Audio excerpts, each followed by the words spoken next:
बोरफुडीच्या सरपंचाचं status ठेवत आत्मदहनाचा इशारा दिला होता।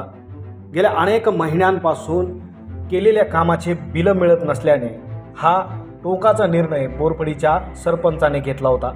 यामध्ये पोलिसांची सतर्कतेमुळे बोरफुडीच्या सरपंचाच्या आत्मदहनाआधीच त्यांना पोलिसांनी ताब्यात घेतला आहे।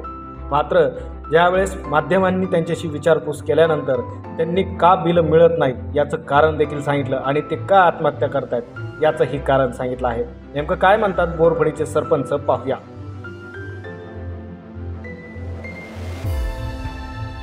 सर, मी बोरफडी मोहनगिरवाडी ग्रुप ग्रामपंचायतचा सरपंच आहे।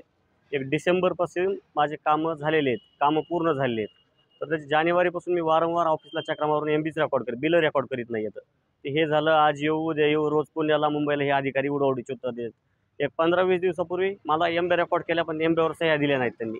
ते म्हणजे तुमचा विषय जरा हार्ड आहे, आम्ही तुमच्या गावच्या सह्या करू शकत नाहीत, आम्हाला आदेश आहेत की तुमच्या गावच्या कामावर सह्या करायच्या नाहीत म्हणून। त्याच्यानंतर सुद्धा मी वारंवार सर मंत्री महोदयांना भेटलो, ताई साहेबांना भेटलो, पंकजा ताई साहेबांना। ताई साहेबांनी त्यांना सांगितलं की बाबा रीतसर तुम्ही काम बघा आणि त्यांचं काय आहे ते रेकॉर्ड करून द्या। ते फक्त उडवाउडवीचे उत्तर हो करू म्हणून ते काहीही करीत नाहीत। त्याच्यानंतर तसंच वारंवार टाळाटाळ करतात। आता मी अजून 8 दिवस झालं कार्यकारी अभियंता तोंडे सर आहेत, त्यांच्या मागं लागलो आहे, पण ते काय नुसतं ते असं निग्लेक्ट करतात आणि पुढं पळतात, आम्ही त्यांच्या मागं पळतो। तुमचं हे काम कुणी अडवलेलं आहे, कोणत्या अधिकाऱ्यांनी?